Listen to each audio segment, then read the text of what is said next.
1000 بار کہا کہ علی کی فضیلتیں اس لیے بیان کی جائیں، شیعہ سنی سب بیان کریں تاکہ شان محمد نظر آئے۔ اگر بادشاہوں کی تعریف کر کر کے آپ نے محمد کو دیکھا تو محمد عام بادشاہ کی طرح نظر آئیں گے، لیکن اگر معصوم کی تعریف کریں گے تو علی کی تعریف میں محمد بہت اعلیٰ ترین پیغمبر نظر آتے ہیں، مقام محمود پر نظر آتے ہیں۔ اور اگر علی کی تعریف کر کے محمد کو نہیں دیکھے گا تو یہی کہ اللہ ان کو مقام محمود پہ پہنچا دے۔ ہم دیکھ رہے ہیں محمد کو مقام محمود پر، ہم نے دیکھا، ہم نبی کو وہیں دیکھ رہے ہیں جو ان کا مقام ہے۔ اور محمد کے لیے محمود کیا ہے؟ عربی کے لفظ کے معنی بھی نہیں معلوم کہ لفظ محمد اور محمود کے ایک ہی معنی ہے، لیکن لفظ محمد محمود سے افضل ہے، اس لیے کہ جب شدت آ جائے لفظ میں تو عربی کا قاعدہ یہ ہے کہ معنی بڑے ہو جاتے ہیں، لفظ بڑا ہو جاتا ہے۔ جب آپ کہیں گے طاہر پاک، لیکن جب آپ کہیں گے تطہیر تو وہ لفظ طاہر سے بڑا ہو گیا۔ اسی طرح محمود سے بڑا لفظ ہے محمد، تعریف کیا ہوا یعنی محمود، محمد کے معنی یعنی تعریف کیا ہوا، معنی تو دونوں کے یہی ہے، لیکن فرق کیا ہے؟ لفظ بڑا اور چھوٹا کیسے بنے گا؟ اس لیے کہ محمود کے معنی ہے پوری کائنات جس کی تعریف کرے، محمود کے کیا معنی؟ عالمین جس کی تعریف کرے، ساری مخلوق جس کی تعریف کرے وہ محمود، یعنی اللہ محمود۔ کائنات کی ہر شے جس کی تعریف کر رہی ہو وہ محمود۔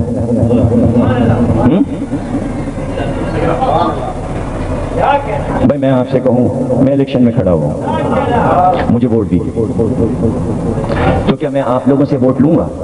نہیں، میں انیس صاحب سے یہ پوچھوں گا آپ کے پیچھے پارٹی میں کتنے آدمی ہیں؟ یہ کہیں گے 2000، ان کو 2000 ووٹ ملے، انہوں نے مجھے ووٹ دیا، تو ان کے 2000 ووٹ جو مل چکے وہ میرے پاس آ گئے۔ اب میں حسین بھائی سے پوچھوں گا، آپ بڑے برکت پرانے ہیں پیپلز پارٹی کے، ملیر کے زمانے سے آپ کو 35 سال ہو گئے، بتائیے آپ کے پیچھے کتنے آدمی؟ انہوں نے کہا تقریباً کوئی 25-30 ہزار کے مزاج میں سمجھیے، تو انہوں نے مجھے ووٹ دے دیا حسین بھائی نے، تو مجھے کیا ایک ووٹ ملا حسین بھائی کا؟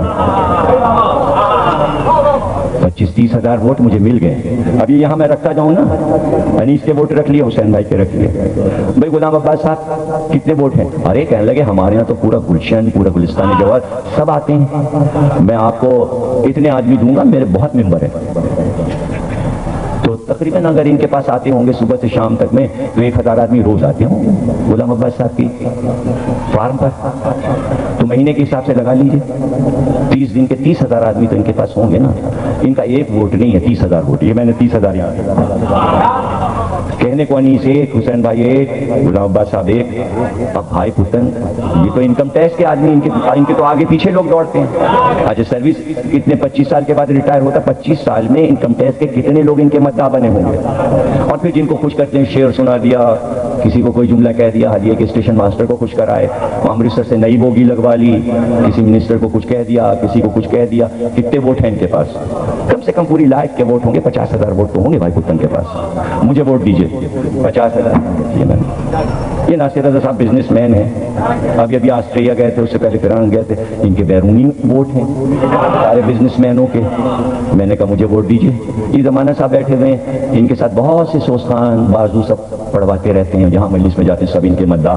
10,000 ووٹ تو ہوں گے جعفر طیار سے لے کے رضویہ اور انشوری تک زمانہ صاحب کے پاس۔ لائیے یہ یہاں انہوں نے ایک ووٹ دیا۔ اب ادھر ادھر کتنے ڈھیر لگ رہے ہیں؟ 30, 35, 40,000 ووٹ ادھر 50۔ میں نہا گیا ممبر کا زینہ یہاں سے وہاں تک، اس ڈھیر میں چھپ گیا۔ اب جو آپ لوگوں نے مجھے ووٹ دیے تو اکیلا آپ کا ووٹ نہیں، لیکن ہر ایک کے پیچھے 30,000 40,000 50,000 60,000 70,000 ووٹ آئے۔ اب آپ کے سارے آدمیوں کا مالک میں بن گیا، اس لیے کہ آپ مجھے ووٹ دے چکے، آپ کے آدمی آپ کے ہیں، آپ نے وہ آدمی میرے حوالے کر دیا، اب تنہا میں مالک۔ ون مین کائنات اپنا ووٹ تعریف کا اللہ کو دیے چلی جا رہی تھی، سارے ووٹ اللہ کے پاس تھے۔ اللہ نے کہا محمد میں تیری تعریف کرتا ہوں، وہ سارے ووٹ اور خود اللہ کا ووٹ، محمد بڑا ہو گیا۔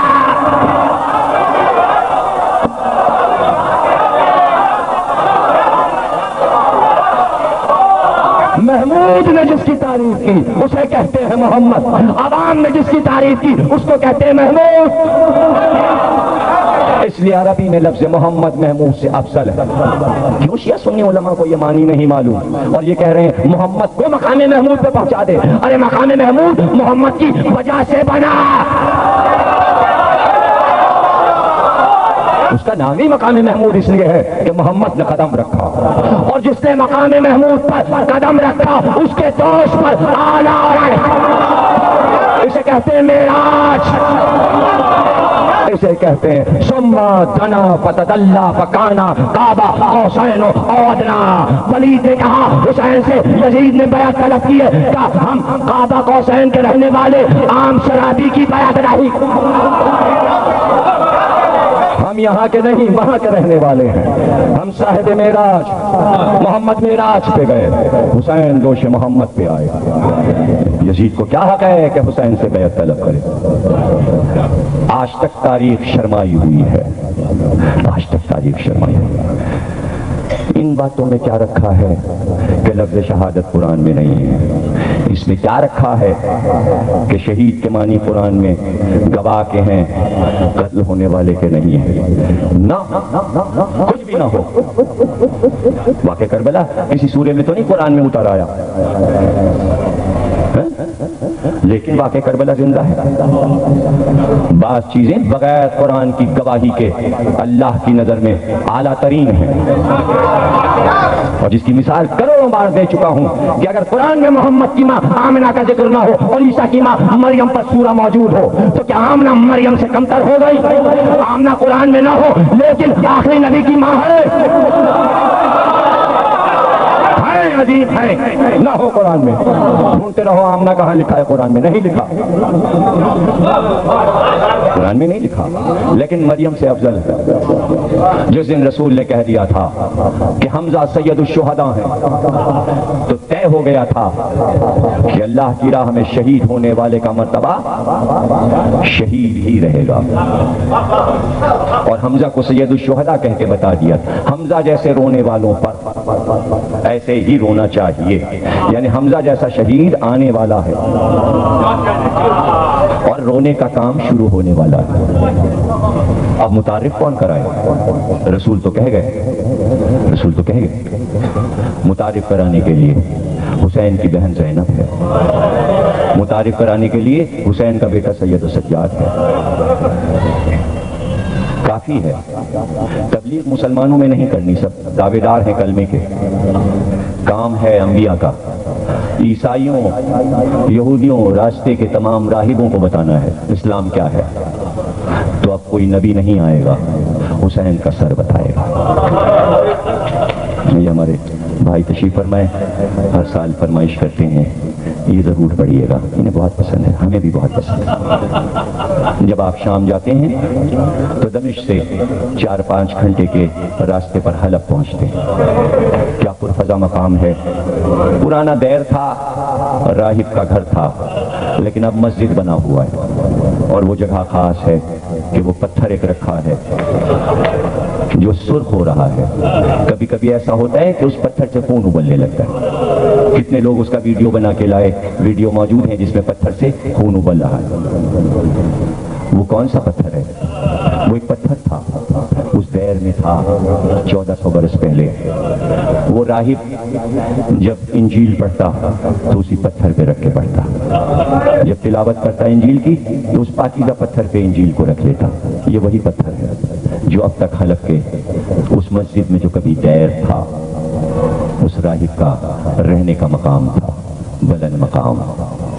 یہ کون ہے راہب؟ یہ راہب یکم صفر سن 61 ہجری تک بوڑھا ہو چکا ہے، اس کی عمر تقریباً 70-72 سال ہو چکی ہے، کافی بوڑھا ہو گیا ہے، کئی بچوں کا باپ ہے، برابر کے جوان بیٹے ہیں، کہتے ہیں کہ 7 بیٹے جوان اور راہب کے تھے، برابر کے بھائی تھے۔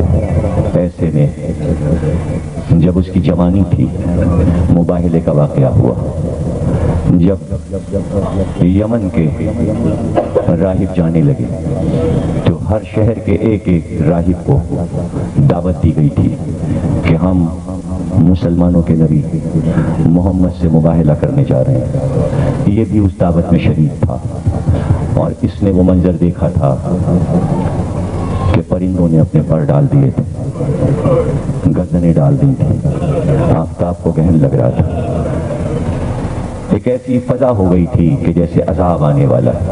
تو اس وقت ان راہبوں نے پکار کر کہا تھا ہم مباہلہ نہیں کریں گے، ہم وہ چہرے دیکھ رہے ہیں، اگر یہ اشارہ کر دیں تو پہاڑ اپنی جگہ سے ہٹ جائیں۔ راہب پیچھے ہٹ گئے، ایک معاہدہ ہو گیا سرکار سے اور عیسائی راہبوں سے، جس میں سرکار نے امان نامہ لکھ کر عیسائیوں کو دے دیا۔ آج اس دور میں جب عیسائی اور مسلمان آمنے سامنے ہیں تو مباہلے کا امان نامہ پڑھ کے انہیں سناؤ کہ مسلمانوں کے نبی نے عیسائیوں کو امان دی تھی کہ نہ تمہارے گرجا گرائے جائیں گے، نہ تمہاری عبادتوں میں خلل ڈالا جائے گا، نہ تم پہ ظلم کیا جائے گا۔ آج بھی وہ امان نامہ موجود ہے تاریخ میں جو سرکار نے عیسائیوں کو لکھا۔ کیا چاہیے تھا عیسائی راہبوں کو؟ انہیں آج معلوم ہوا کہ رحمت للعالمین کے کیا معنی ہے۔ جب چلنے لگے تو آپس میں گفتگو کی اور کہا یہ اچھا نہیں لگتا، یہ بد اخلاقی ہوگی کہ ہم محمد سے ملے بغیر اپنے اپنے گھروں کو چلے جائیں، ہم آخری سلام کر کے چلیں گے۔ یہ نوجوان راہب جس کی شادی ہو چکی تھی ملنے کے لیے آیا، اطلاع ہوئی مسجد نبوی میں کہ وہ راہب آپ سے مل کر واپس حلب جانا چاہتا ہے۔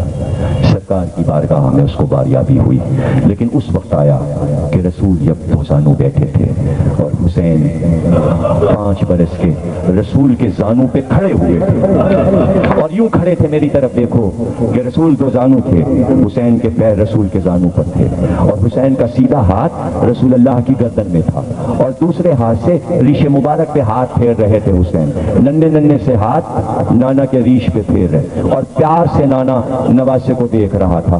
راہب مسجد میں داخل ہوا، اب راہب کی آنکھ میں ایک تصویر محفوظ ہو گئی کہ آخری نبی ہے، اس کی گود میں خوبصورت بچہ ہے، وہ کبھی چہرہ بچے کا بھولے گا نہیں، اس لیے کہ وہ کسی غرض سے آیا ہے۔ آتے ہی اس نے سلام کیا، راہب نے کہا میں نے چاہا کہ آپ اللہ کے بزرگ ترین نبی ہیں، آپ کے لفظوں میں اثر ہے، میں لاولد ہوں، میں کوئی اولاد نہیں رکھتا، میرے لیے اللہ کی بارگاہ میں دعا کیجیے کہ اللہ مجھے ایک بیٹا عنایت کرے۔ رسول اللہ نے غور سے راہب کے چہرے کو دیکھا اور دیکھ کر کہا کیا کروں، تیرے مقدر میں کوئی بیٹا نہیں ہے، تیرے مقدر میں کوئی بیٹا نہیں ہے۔ بس یہ کہنا تھا کہ حسین تو چہرے مبارک پہ ہاتھ پھیری رہے تھے، رسول کے جملے سنے حسین نے، پھر حسین نے مڑ کر راہب کو دیکھا اور پھر نانا کو دیکھا اور ہاتھ پھیر کر کہا نانا میں نے اس کو ایک بیٹا دیا۔ اب یہ بچپن کی ادا ہے حسین، اور اس کو سمجھانے کے لیے میں بارہا کئی گھنٹے کی تقریر کر چکا ہوں کہ اس میں کیا راز ہے، اس کے کیا باریکیاں ہیں، اس کے کیا نکات ہیں، سب سیڈیوں میں اور کیسٹوں میں موجود ہے۔ اس وقت میں کوئی دلیل نہیں دوں گا، میں صرف آگے بڑھتا جاتا ہوں اور آپ کو سناتا جاتا ہوں۔ ایک بار کہاں رسول خدا راہب کو دیکھ رہے تھے، اختیار حسین کا چہرہ دیکھا، پیار سے حسین کی پشت پہ ہاتھ پھیرا، پھر زلفوں پہ ہاتھ پھیرا، کہا حسین بیٹا اس کے مقدر میں کوئی بیٹا نہیں، اس کے نصیب میں کوئی بیٹا نہیں، کہا نانا میں نے ایک اور بیٹا دیا۔ رسول نے کہا حسین اس کی تقدیر میں کوئی بیٹا نہیں، کہا نانا میں نے ایک اور بیٹا دیا۔ کہا حسین اولاد نرینہ نہیں ہے، کہا ایک اور بیٹا دیا، ایک اور بیٹا دیا، ایک اور بیٹا دیا، ایک اور بیٹا دیا۔ جبریل امی آ گئے، کہا رک جائیے، اب حسین سے یہ نہ کہیے کہ راہب کے مقدر میں کوئی بیٹا نہیں۔ 7 تک پہنچے تھے حسین کہ آ گئے جبریل اور کہا حسین کی بات پہ تکرار نہ کیجیے، اگر حسین کہتے رہے تو قیامت تک بیٹے آتے رہیں گے، حسین بولتے رہیں گے اور محبوب راہب کو بیٹا دیتا رہے گا۔